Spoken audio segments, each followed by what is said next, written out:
All right, we made it up to the top where there's the windmill in above Fougere, and yeah, the e-bike, Rock Rider e-mountain bike with the Tongsheng 250 watt mid-drive motor, 36 volt, and 2124 amp hours, gigantic battery, has performed flawlessly. Yeah, no worries at all getting up the hills. It makes everything just like a smooth, gentle, slightly downhill, except for the steepest hills. And the steepest hills are just basically just slightly harder hills, but not much to really even break a sweat about. And wow, this is kind of going to be a game changer. I can see myself using this with the panniers. Go to the shop, get your milk, get your bread, get a little bit of food for a couple days, and stock up on stuff. And yeah, you no longer need a car. How nice is that going to be? So yeah, just a quick walk around. It's got this Altus 8-speed, which I've taken the top gear out of on the rear cassette, and I'm going to take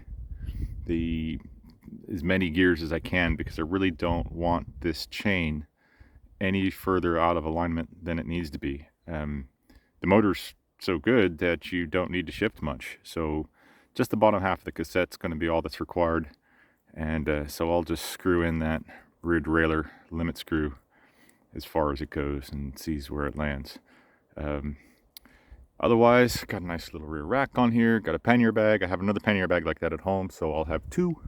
Got a little bungee cord for holding stuff on the top of the rack. Otherwise, the bike is pretty stock, you know, just some cheapo pedals.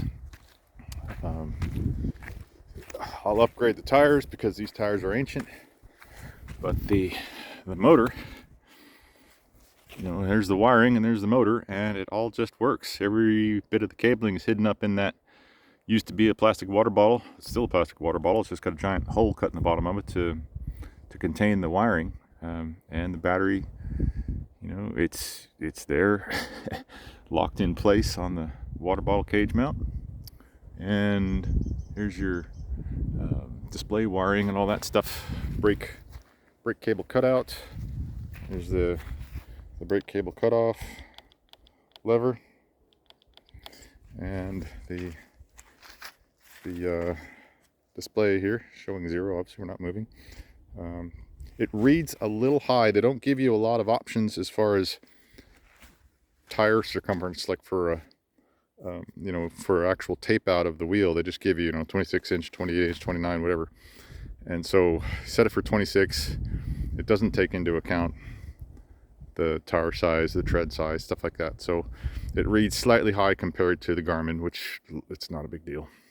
Otherwise, yeah, cannot complain.